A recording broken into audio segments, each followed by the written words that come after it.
আজ তোমাদের কাছে একদম সন্ধেবেলা স্ন্যাক্সের রেসিপি নিয়ে চলে এসেছি। কি রেসিপি বুঝতে পারছো না তো? দেখে কিন্তু ভীষণ টেস্টি লাগছে, তাই তো? তো চলো চলো আমার সাথে রান্নাঘরে, দেখতে হবে তো কিভাবে বানাচ্ছি। দেখো, প্রথমেই আগে ফ্রাইং প্যানে জল গরম করে নিলাম, তাতে একটু হলুদ আর 2 কোয়া রসুন থেতো করে দিয়ে দিলাম। এরপর ধোয়া পরিষ্কার করে রাখা আমি 3 টুকরো মাছ নিলাম। এখানে মাছগুলোকে 10 থেকে 15 মিনিট বেশ সেদ্ধ করে নিলাম। রসুনটা দেওয়ার জন্য মাছের আঁশটে গন্ধটা কিন্তু এখানে চলে যাবে।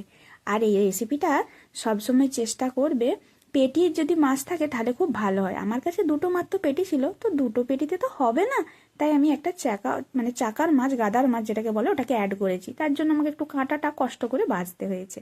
তাই ভালো করে কাঁটাগুলোকে সব ছাড়িয়ে রেখে দিতে হবে একধারে। আর এদিকে তো সব কিছু কুচিয়ে রেডি করে রেখেছিলাম দেখলে। তারপর কড়াই তেল দিয়ে তাতে কুচিয়ে রাখা পেঁয়াজ, আদা, রসুন আর কাঁচা লঙ্কা ভালো করে এটাকে ভেজে নিতে হবে। আর একটা জিনিস খেয়াল রাখবে, সব সময় মাছের মধ্যে যখন মাছটাকে সেদ্ধ করবে তখন ওই রসুন আর হলুদটা অবশ্যই দেবে, তাহলে মাছের একটা আঁশটা গন্ধ সেটা একদম চলে যাবে, যেটা আমি আগেও বললাম। এরপর পেঁয়াজটা ভাজা হয়ে যাওয়ার পরে ছাড়িয়ে রাখা মাছটাকে দিয়েও বেশ ভালো করে ভাজতে হবে। তারপর একটু হলুদ গুঁড়ো, লঙ্কা গুঁড়ো, জিরে গুঁড়ো, ধনে গুঁড়ো জাস্ট একদম অল্প অল্প করে একটু একটু করে দিয়ে দিতে হবে। আর টেস্টের জন্য একটু জাস্ট চিনি অ্যাড করে দিলাম, চাইলে তোমরা নাও দিতে পারো। দিয়ে ভালো করে এটাকে বেশ ভাজা ভাজা করে নিতে হবে, একদম গ্যাস কমিয়ে এই সময় করতে হবে, নাহলে কিন্তু একটু পুড়ে পুড়ে যাবে।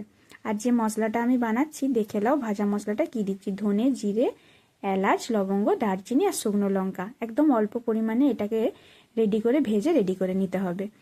আর একটা সেদ্ধ করে রাখা আলু দিতে হবে বাইন্ডিংয়ের জন্য। এইভাবে একবার বানিয়ে দেখবে, এই ভাজা মশলাটা দিলে কিন্তু দুর্দান্ত লাগবে খেতে।